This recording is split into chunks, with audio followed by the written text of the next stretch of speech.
Our next guest is a 4-time world champion in 3 different weight classes. He fought Floyd Mayweather Jr. in 2010. Sugar Mosley, welcome to Undisputed. Thank you. Good to have you. You looking like you're in fighting shape there. Yeah, I keep myself in good shape, I like to be nice and trim. Yeah. Yeah. We're in good company. That's all these guys talk about. We're 18 days away from Mayweather Mcgregor. Do you give Conor any shot to win? I don't give him a shot. Not even a shot. I'm shocked. Not even a shot. It's a totally different sport. It's kind of like in the MMA in boxing. It's like a sprinter run against a long distance runner, and then a long distance runner run against a sprinter in their fields. It's Okay, so how does it play out strategically? What do you see? Strategically, I see Mayweather having a great time, and they're smiling, laughing while McGregor's trying to hit him and find him. I see McGregor noticing how hard Mayweather hits, thinking that he doesn't hit that hard. Noticing how hard he hits. And when he gets hit by Mayweather, he's going to be like, wow, this is different from UFC punching. Really? Even though they wear 4-ounce gloves. It doesn't, the gloves, and this is a misconception about people with the gloves. The gloves are only meant to protect the fighter's hand. It's not meant To protect the fighter's jaw? to protect the fighter's jaw. No, it's not.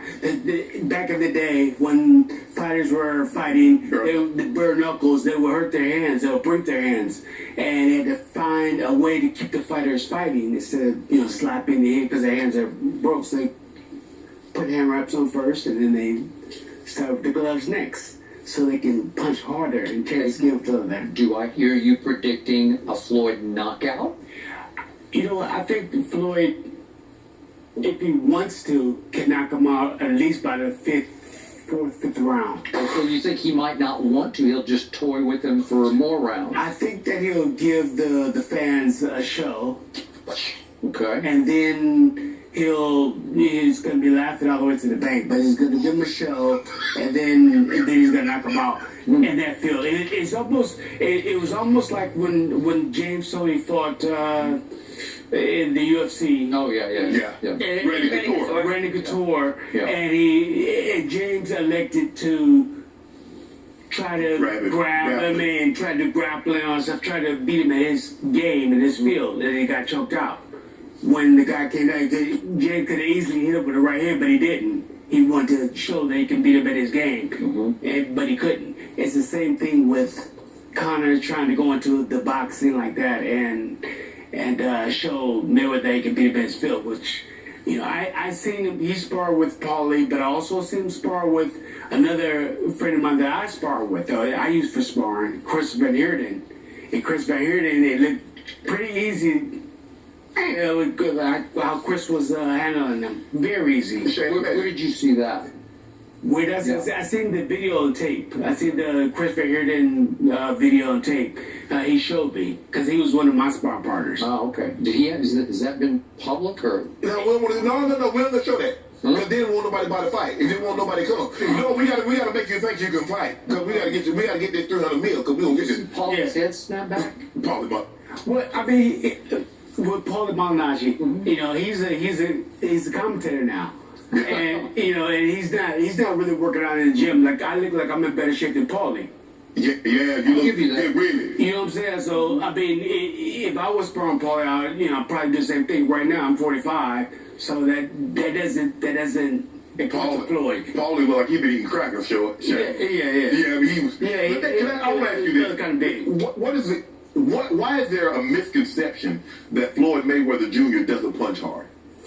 The misconception is because he's fighting with real fighters that can take punch. I can take a great shot. The fighters that he's been in the ring with can take a great shot. But by the way, you gave Floyd a pretty good shot. You hit him. That's the punch I hit him the best he's ever been hit. But that's because he was, I believe he was underestimating my power. And when he got hit, he was like, "Oh, this is real. What they say is real." but Floyd did take the shot, right? And I punched pretty hard. I had to Yeah, you had like 30 knockout at 135. You had the highest knockout rate of anybody in that weight class. Yeah, I had all my title defenses were by knockout. Right. So I had 8 title defenses all by knockout, and then before I lost to Vernon Forrest, I was 38-0 with 35 knockouts. Correct. Right.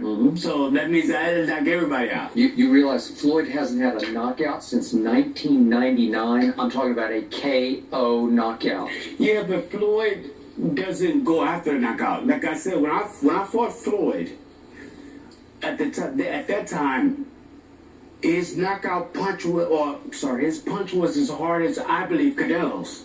When I fought Canelo and I fought Floyd almost at the same time. Yeah.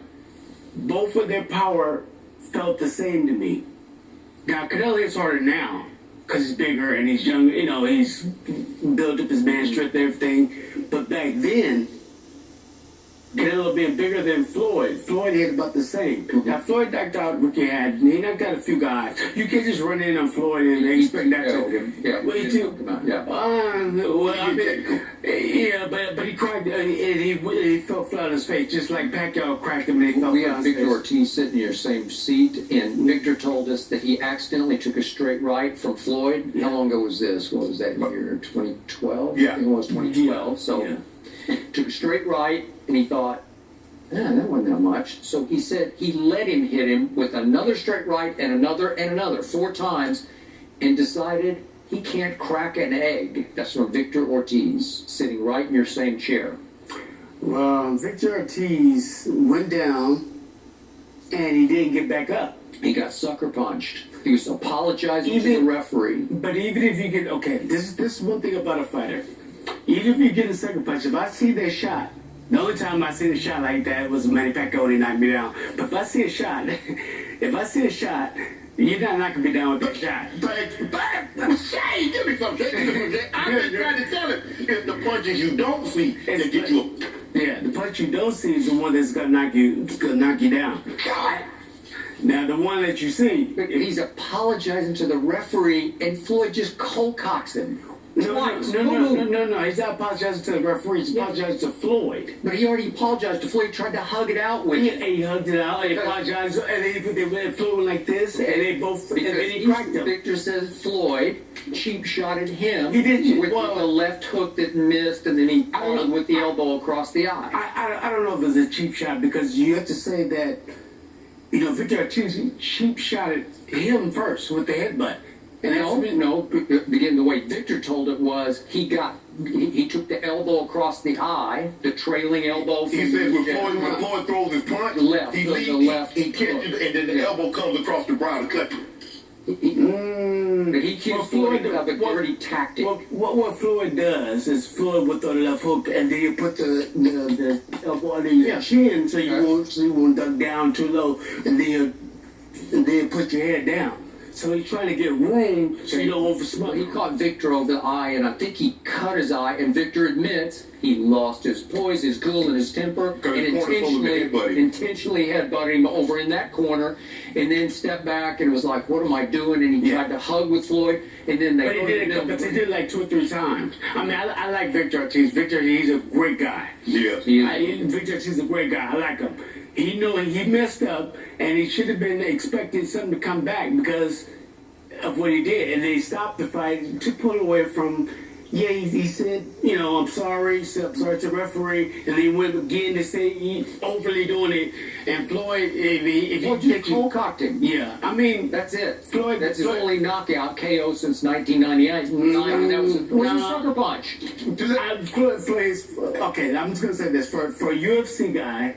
A UFC guy throws his punches from here so he can kick you. He wants to be able to kick you and take you down. A fighter, that's all we do is we throw our punches the correct way and we know how to throw it. Very, very hard. It's just different. It's not none of this. It's like it's really putting a turn into it. And I mean, I punch harder than a lot of people, but Floyd does punch hard. Nobody's running in on Floyd and not get knocked out or knocked down or dazed or something. So nobody. Allow me to say, I have nothing but respect for this man. He's a high character, and he He was a hell of a fighter. He was. He could take and he could throw. But you are dealing from a position now of conventional boxing wisdom. And I think Floyd and you at this moment are up against a force that Floyd has never seen before. Yeah, I think he's seen all that. Conor McGregor has high combat IQ. He's a shrewd operator with high imagination and extreme punching power I don't think Floyd has ever experienced. But that's only UFC.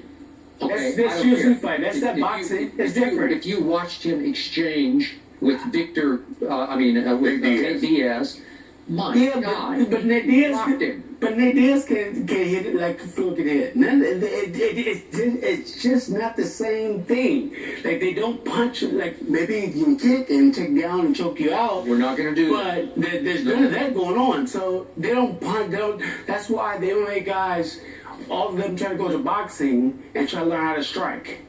They try to learn their striking skills. They try to, because the fighters know how to punch for real. This is what we do for years. We've been doing this. I've been fighting for 37 years. Your whole life. But, I got it. Bill been fighting since he was 6 years old. It offends you just the prospect of this. Like you just can't even let it go in your head. No, because I've been in the ring with UFC guys and I sparred with them. And they felt like I was sparring with somebody off the street.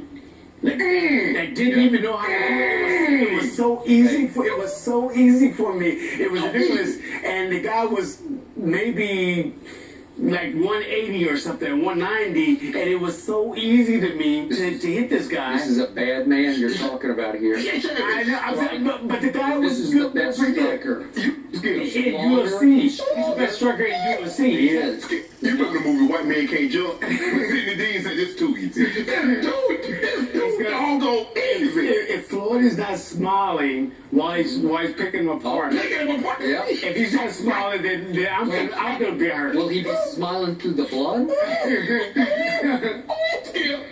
But see, but fighters are not afraid of blood. Fighters aren't afraid of blood or bleeding or getting cut. That's something that, he's been cut, he's been dazed, he's been all that, and he's fought. Floyd hasn't been cut very much. Floyd fought the heavy hitter. He fought Canelo. He fought me, Cotto, De La Hoya. Wait a second. He fought and then he all was a baby, and you were getting near the end of the line. That's true. And so was Oscar. So was Oscar. But I still hit pretty hard though. I've just had a fight. I think I was 44, 43, and I fought David Bison. And I know that I rocked him, and this is a young guy, and I still punched pretty hard, I still did pretty good for myself, but it's good. 40 years old, and he's not as big as this man, or as long, or as strong. He looks as big as him to me right there in that picture right there. That was when he was wearing the lifts. He wasn't never in no He was too. We'll find out in 8 days. Remember, all the previews in the pre-fight show will air live on Fox starting at 6 Eastern, and we'll have the post-fight show here on FS1. Shane, thanks for joining us. Thank you. You'd rather have Carson Wentz or Dak